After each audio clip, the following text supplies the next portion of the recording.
ഇപ്പോൾ ലൈവിൽ ഒരു അടി നടന്നിട്ടുണ്ടായിരുന്നു. എന്താന്ന് വെച്ചാൽ അക്ബർ ആര്യനെ ണാപ്പൻ എന്നുള്ള രീതിയിൽ വിളിച്ചു. അത് എന്താ വെച്ചാൽ ക്യാപ്റ്റനാണല്ലോ, ആ ഒരു രീതിയിൽ വിളിച്ചതായിരിക്കാം. അത് കേട്ടിട്ട് മറ്റുള്ളവരും ആര്യനെ ണാപ്പൻ എന്നുള്ള രീതിയിൽ വിളിക്കുന്നുണ്ട്. അത് ആര്യന് ഇഷ്ടപ്പെട്ടില്ല എന്ന് അക്ബറിനോട് പറഞ്ഞിട്ടുണ്ടായിരുന്നു. ആര്യന് തിരിച്ച് അക്ബറിനെയും ഒരു പേര് വിളിച്ചിട്ടുണ്ട്. അതൊരു ക്രിക്കറ്റ് പ്ലെയറിൻ്റെ പേരാണ്. അതൊരു തെറി ആയിട്ടുള്ളതാണ്. അത് അക്ബറിന് ഒരിക്കലും അക്സെപ്റ്റ് ചെയ്യാൻ പറ്റിയിട്ടില്ല.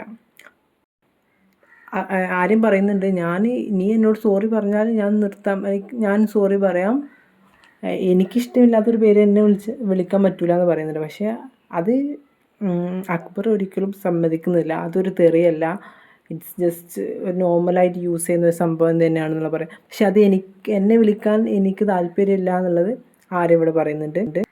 അക്ബറിന് ജസ്റ്റ് ഒന്ന് അക്സെപ്റ്റ് ചെയ്യാവുന്നതേ ഉള്ളൂ. അത് ഇത്രയും വലിയൊരു സംഭവം ആക്കാനുള്ള ഒരു സംഭവം ഉണ്ടെന്ന് എനിക്ക് തോന്നുന്നില്ല. അക്ബറിന് അതൊന്ന് സമ്മതിച്ചാൽ തീരാവുന്ന പ്രശ്നം ഉണ്ടായിരുന്നുള്ളൂ. ഇത് ആര്യൻ്റെ ഭാഗത്ത് തന്നെ ആയുള്ളത് പോലെയാണ് എനിക്ക് തോന്നിയിട്ടുള്ളത്. ഹൗസ് മേറ്റ്സ് ആണെങ്കിലും എല്ലാവരും ആര്യൻ്റെ കൂടെയാണുള്ളത്. കാരണം അക്ബറിന് അവനിഷ്ടമില്ലാത്തൊരു പേര് അവനെ വിളിക്കേണ്ട ആവശ്യം അക്ബറിനില്ല. പക്ഷെ അക്ബറിനൊരു പേര് വിളിച്ചപ്പോൾ അത് അക്ബറിന് കൊള്ളുകയും ചെയ്തു. അപ്പോൾ അത് മനസ്സിലാക്കാവുന്ന കാര്യമേ ഉണ്ടായിരുന്നുള്ളൂ.